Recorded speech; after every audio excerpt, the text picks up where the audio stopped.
Okay guys, for today's video ay magluluto po tayo ng ginataang tilapia. Ito po yung gata natin.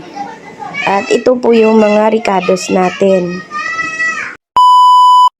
At ito po yung ricados natin mamaya pagka natin. At yan po yung nakaprito na nating tilapia. Yan po, pinirito na po natin kanina habang nagigili po tayo ng mga ricados. Yan po. At yan po yung mustasa na ihahalo natin mamaya sa ginataang tilapia. Mas masarap sana yan kung pechay, kaso wala naman tayong nabibiling pechay kanina. Kaya na lang binili natin. Ito. Yan, ang mga ricados natin. At saka yung tilapia. At ang mustasa natin. Yan lang. Yan yung natin. Mamaya, gata naman yung anuhin natin. Ipiprepare natin. So, yan.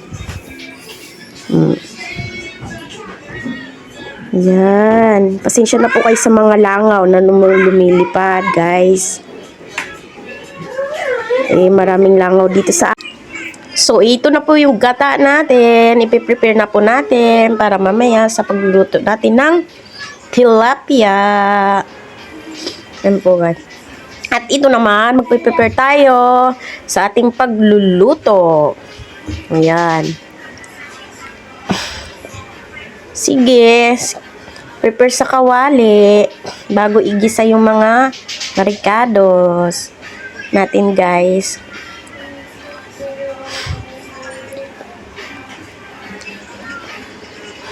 Hinahanap natin po yung taba dyan.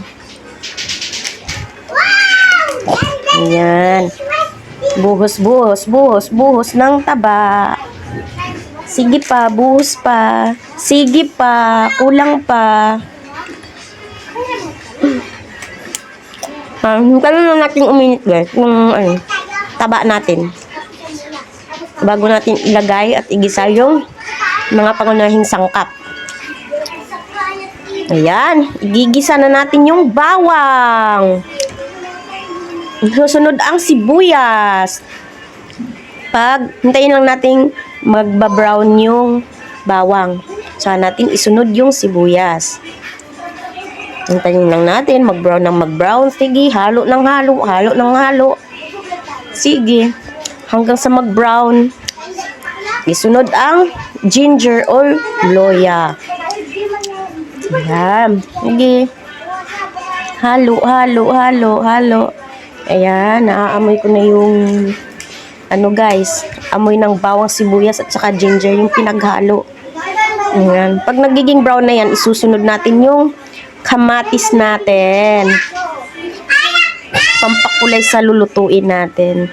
Ay, ano to? Ayun. Yung kapatid ko may kinuha lang lumusot dun sa may bintana. Kaya yun. Yan, isusunod na natin yung kamatis natin. Yan. Sige, halo ng halo. Sige lang, halo lang ng halo. Hanggang sa maluto yung kamatis natin. Guys, iba-iba pong paraan ng pagluluto ng ginataang tilapia, no? Yung tilapia natin, nakaprito na po yan bago natin, pinirito muna natin. Kasi, pag sariwa kasi medyo malangsa. Para sa akin na, ayan, nilalagay na natin yung tilapia. Sige, lagay pa. Hanggat magkasya, sige, lagay pa. O, sige, pilitin mong isiksik yung sarili mo. Ay, charot. Ayan, sige, pilitin mong magkasya. Ayan. Saka natin lagyan ng konting patis. Lagyan natin ng konting paminta muna pala guys. Paminta. Sige, lagay ng lagay. Sige pa. Kulang pa. O, ayan. O. At isusunod ang isusunod ang patis. Pampalasa. Ayan. Sige, buhos pa. Sige pa. Yan. Saka Tama na, tama na, tama na. Halo. Ay, ginataan pa pa. Ginataan. Sarap. Sarap. Ay, sarap. Diyos ko. Mapaparami na naman ng kain to. Yan, sige, halo, halo.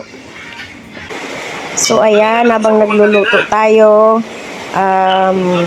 makikinig muna tayo ng music. Para naman hindi tayo mainip habang naghihintay tayo na maluto yung niluluto natin.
Ayan guys, hintayin na lang nating maluto yung ginataang tilapia natin. Ayan, luto na.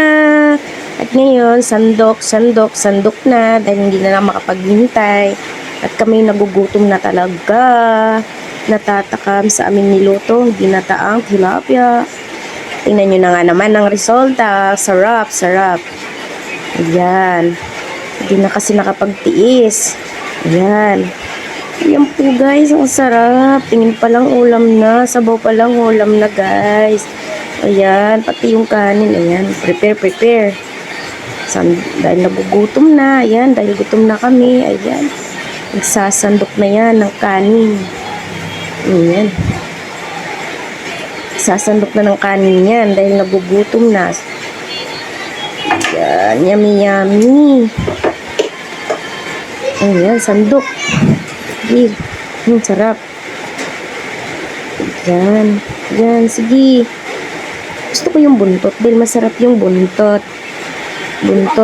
Buntot ng tilapia. Yummy. Oh my God guys. Siguro mapaparami yung kanin yun nito guys. Ayan, mapaparami na naman yung kain. Ayan, sarap. Sarap. Unang subo sa inyo guys. Ayan, sige. Sarap. Sarap, talagang kinamay pa talaga eh. Ayan. Sarap nga naman guys, oh. Sarap.